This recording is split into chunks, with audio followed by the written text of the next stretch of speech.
Господин Села, Алијанса на албанците на овие предвремени парламентарни избори оди во коалиција со алтернатива, но каде запна работите и зошто не успеавте да се договорите со БЕСА?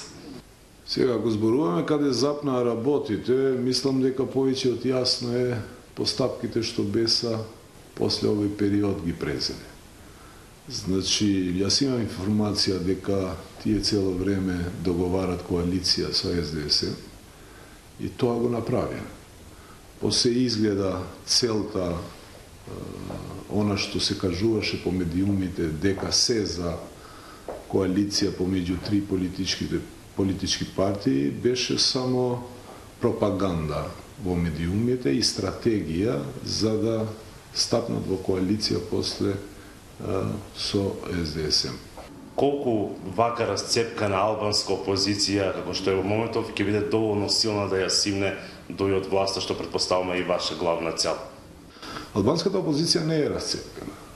Значи, политичката битка ќе се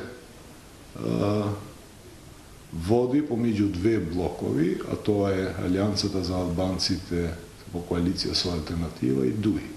Мислам дека друга конкуренција нема да има напрека и албанското гласачко тело.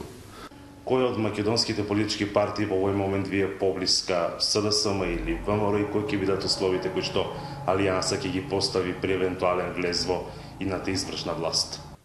Коалиција ќе има со таа политичка партија која ќе прифати нашата програма, која е легитимирана од страна на нашите гласачи. Дали еден условите може да биде редефинирање на државата?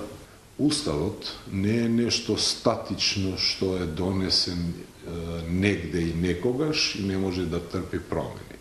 Уставот има за цел за да го гради мирот и стабилноста во една држава и треба да се прилагоди на потребите кои ги имат граѓаните. Па зошто да не? Ви благодарам за интервјуто за Гласот на Америка. Благодарам на вас.